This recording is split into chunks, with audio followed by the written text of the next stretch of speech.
ओम नमो भगवते वासुदेवाय नमः। स्वागत है आप सभी का मेरे यूट्यूब चैनल पर। आज मैं आपको ज्येष्ठ मास की भगवान विष्णु और माता लक्ष्मी जी की बहुत ही सुंदर कथा सुना रहा हूँ। इस कथा के श्रवण करने से घर में कभी भी धन की कमी नहीं रहती। एक बार भगवान विष्णु जी शेषनाग पर बैठे बैठे बोर हो गए और उन्होंने धरती पर घूमने का विचार मन में किया।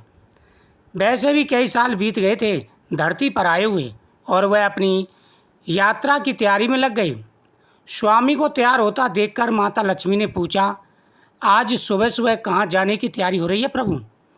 भगवान विष्णु ने कहा, ये लक्ष्मी, मैं धरती लोक पर घूमने जा रहा हूँ। कुछ सोचकर माँ लक्ष्मी ने कहा, हे प्रभु, क्या मैं भी आपके साथ चल सकती हूँ? भगवान विष्णु ने तो पल भर सोचा फिर कहा, एक शर्त पर तुम मेरे साथ चल सकती हो। तुम धरती पर पहुंचकर उत्तर दिशा की ओर बिल्कुल मत देखना। इसके साथ ही माता लक्ष्मी ने हाँ के अपनी स्वीकृति ले ली और सुबह सुबह माँ लक्ष्मी और भगवान विष्णु धरती पर पहुंच गए।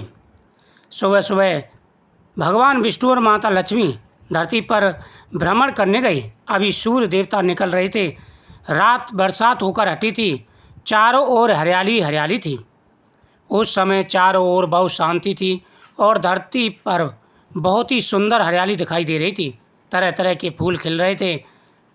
एक और माँ लक्ष्मी मग्न होकर धरती को देख रही थी और भूल गईं कि पति को क्या वचन दिया है और चारों ओर देखती हुई कब उत्तर दिशा की ओर चली गईं पता ही नहीं चला। उत्तर दिशा में माँ लक्ष्मी को एक बहुत ही सुंदर बगीचा नजर आया। उस तरफ से भीनी भीनी खुशबू आ रही थी और बहुत ही सुंदर सुंदर फूल खिले थे। एक फूलों का खेत था और माँ लक्ष्मी बिना सोचे समझे उस खेत में गई और एक सुंदर सा फूल तोड़ लाई। लेकिन यह क्या, जब माँ लक्ष्मी भगवान विष्णु के पास वापस आई, भगवान विष्णु की आंखों में आंसू थे और भगवान विष्णु ने माँ लक्ष्मी को कहा कि कभी भी किसी से बिना पूछे उसका कुछ भी नहीं लेना चाहिए और साथ ही अपना वचन भी याद दिलाया।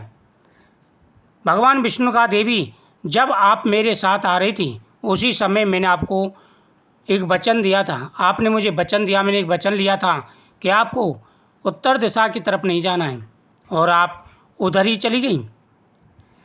माँ लक्ष्मी को अपनी भूल का पता चला तो उन्होंने भगवान विष्णु से इस भूल की माफ़ी मांगी। तो भगवान विष्णु ने कहा कि तुमने जो भूल की है उसकी सज़ा तो तुम्हें ज़रूर मिलेगी। जिस माली के खेत से तुमने बिना पूछे फूल तोड़ा है, यह एक प्रकार की चोरी है। इसलिए अब तुम 3 साल तक माली के घर में काम करोगी। उसके बाद में तुम्हें बैकुंठ में वापस बुलाऊंगा। माँ लक्ष्मी ने चुपचाप सर झुकाकर हाँ कह दी और माँ लक्ष्मी एक गरीब औरत का रूप धारण करके उस खेत के मालिक के पास घर गईं। घर क्या, एक झोंपड़ा था और मालिक का नाम माधव था। माधव की बीवी 2 बेटे और 3 बेटियां थीं। सभी उस छोटे से खेत में काम करके किसी तरह से गुजारा किया करते थे। माँ लक्ष्मी जब एक साधारण और गरीब औरत बनकर जब माधव के झोंपड़े पर गईं तो माधव ने पूछा, बहन, तुम कौन हो और इस समय तुम्हें क्या चाहिए? तब माँ लक्ष्मी ने कहा, मैं एक गरीब औरत हूँ। मेरी देखभाल करने वाला कोई नहीं है। मैंने कई दिनों से खाना भी नहीं खाया। मुझे कोई भी काम दे दो, साथ में तुम्हारे घर का काम भी कर दिया करूँगी। बस मुझे अपने घर में एक कोने में आसरा दे दूँ। माधव बहुत ही अच्छे दिल का मालिक था। उसे दया आ गई, लेकिन उसने कहा, बहन, मैं तो बहुत ही गरीब हूँ। मेरी कमाई से मेरे घर का खर्च मुश्किल से चलता है। लेकिन अगर मेरी 3 की जगह 4 बेटियां होती तो भी मुझे तो गुजारा करना ही था। अगर तुम मेरी बेटी बनकर जैसा रूखा सूखा हम खाते हैं उसमें खुश रह सकती हो तो अंदर आ जाओ। माधव ने माँ लक्ष्मी को अपने झोंपड़े में शरण दे दी और माँ लक्ष्मी 3 साल उस माधव के घर पर काम करती रहीं। जिस दिन माँ लक्ष्मी माधव के घर आई थी उस दिन से माधव के दिन फिर गए। माधव के दिन दूनी रात चौगुनी तरक्की होने लगी। फूलों से शाम को एक गाय खरीद ली। फिर धीरे धीरे माधव ने काफ़ी ज़मीन खरीद ली और सब ने अच्छे अच्छे कपड़े भी बनवा लिए। अब देखने वाले लोग बड़ा अचम्मा करने लगे, ये वही माधव है जिसके खाने के लिए तो रोटी के लाले पड़ रहे थे, खाने के लिए एक वक्त की रोटी नहीं थी, और आज ये ज़मीन खरीद रहा है, अच्छे ज़िंदगी जी रहा है, अच्छे कपड़े पहन रहा है। सभी देख कर के अचंभित थे।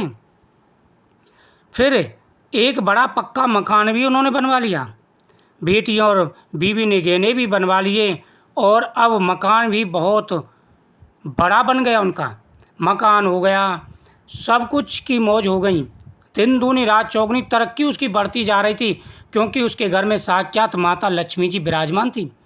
जिसके ऊपर माता लक्ष्मी की कृपा हो, जिसके ऊपर भगवान विष्णु और माता लक्ष्मी प्रसन्न हो, भला उसके घर में गरीबी कैसे रह सकती है।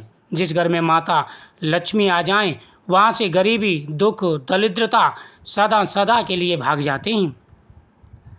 माधव हमेशा सोचता था कि मुझे यह सब इस महिला के आने के बाद मिला है। इस बेटी के रूप में मेरी किस्मत आ गई है मेरी। और अब 2-5 साल बीत गए, लेकिन माँ लक्ष्मी अब भी घर में और खेत में काम करती थी।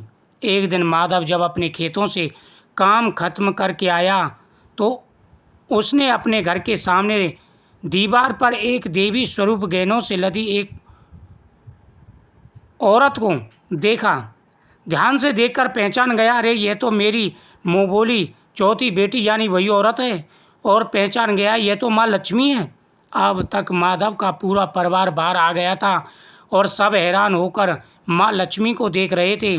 माधव बोला, माँ हमें माफ़ करना, हमने तेरे से अनजाने में ही घर और खेत का काम करवाया है। हे माँ, हम बड़े पापी हैं, हमारे इन पापों को आप हमारे अपराध को क्षमा करना। ये मैंने कैसा अपराध कर दिया, हम सबको माफ़ कर दो। अब माँ मुस्कुराई और बोली, हे माधव, तुम बहुत अच्छे और दयालु व्यक्ति हो।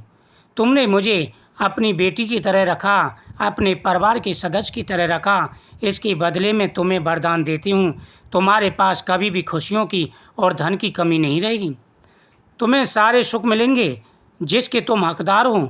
और फिर माँ अपने स्वामी के पास बैकुंठ धाम को चली गई। माधव को माता ने अनेकों प्रकार के आशीर्वाद दिए।